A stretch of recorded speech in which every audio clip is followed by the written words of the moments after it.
Hey guys, welcome back to Open and Play. This is Mike, and today we're going to be looking at the Star Wars Dr. Aphra comic book version of the figure. If you don't know Dr. Aphra, she is sort of a anti-hero, likable bad guy, sort of. She's from the Star Wars comics, I think.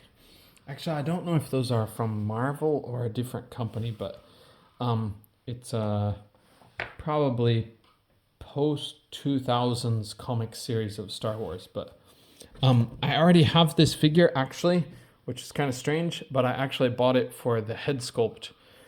It's hard to find some kind of Asian looking characters. I don't know if Dr. Aphra is supposed to be Asian in the comic, but at least these figures look like they have an Asian face. So I thought Dr. Aphra is a cool looking figure or cool looking character. And I also thought I can easily use her for G.I. Joe line. That was back in the old days when I thought G.I. Joe Classified is not going to have many female characters. But so far, the line has been proving me wrong. They're doing a pretty good job to make some female characters. So we're always looking forward to more female representation in the G.I. Joe Classified line. So the backdrop for this one is just all red. Dr. Aphra comes with, she has a couple of droids that are assassin droids that accompany her.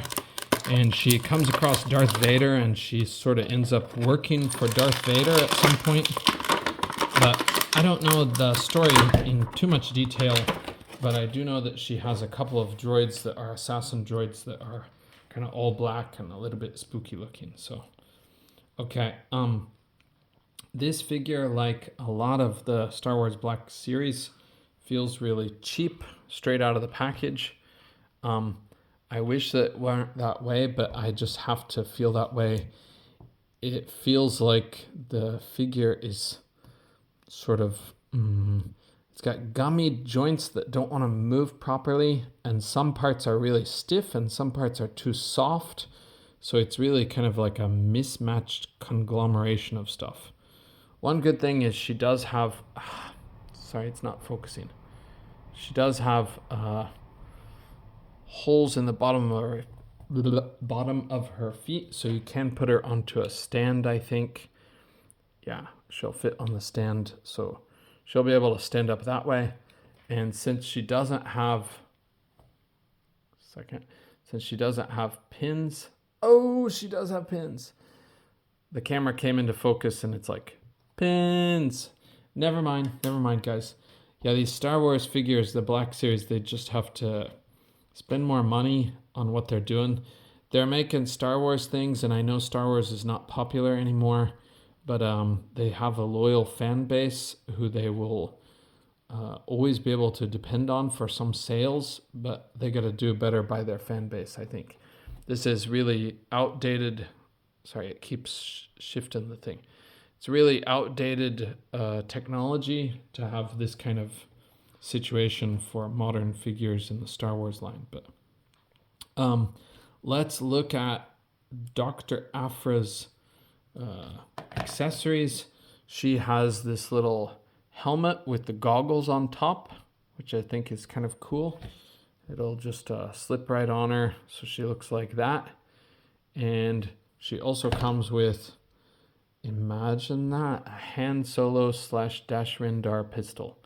It seems like every character that's supposed to be sort of a badass in some way has to have one of these little blasters. I don't know the name for this kind of blaster pistol. Do you guys know? I'm not a big Star Wars person, but I did play Shadows of the Empire recently on Steam, and I had a really good time. It was a game I never played back in the day. My friends were into Star Wars so much, but I wasn't.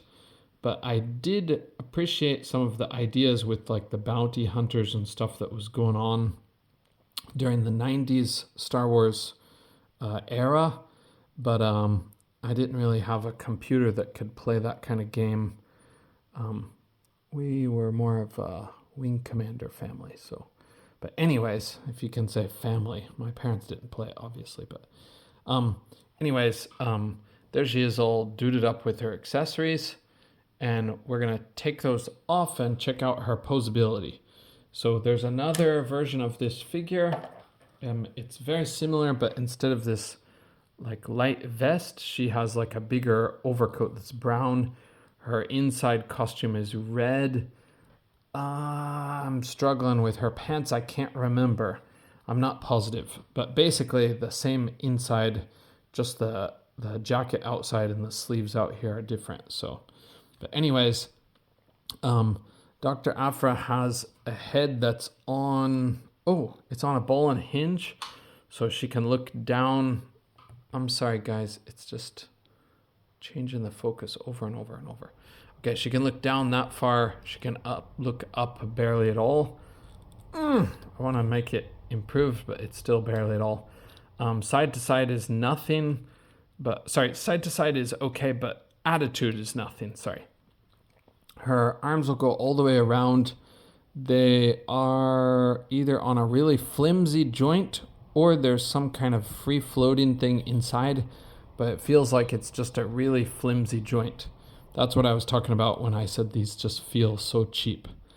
Jeez, it feels like I'm going to break it just trying to put her arm down. Oh, I hope it doesn't break. Okay. Her arm will go all the way around. No bicep cut. Pinned. Single jointed pinless elbow, but that's where it just plugs in. So we're talking Marvel Legends 10 years ago technology. They still do that sometimes, but not often.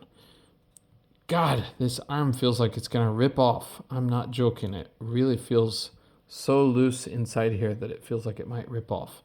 But her arm, you can't take this part off. It's not free floating for the upper glove, but she has a horizontal hinge for this hand that's a gripping hand.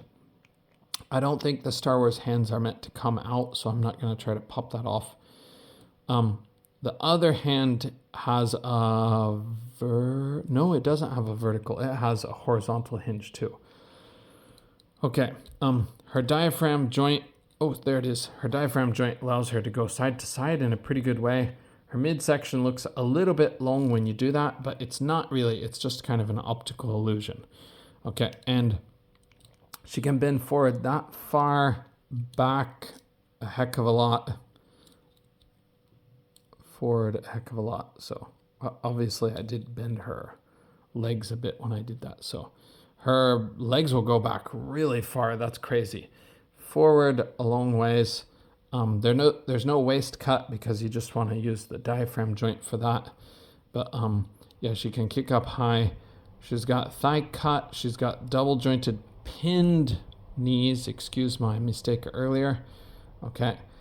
She cannot kick her own butt unless you like push it to do so, but it just pops back. Okay. She has no boot cut, and she has ankles that will hinge back that far, forward that far, and they do pivot. Okay. She is looking really thin. I think Dr. Aphra can fit in the era of like Dash Rendar and them. So I may actually get the assassin droids to go with her because I think she's kind of a cool character. She's supposed to be sort of like a hacker or an expert when it comes to technology, but she's also supposed to be an archaeologist, I think. But she's like specializing in old style technology, if I remember right.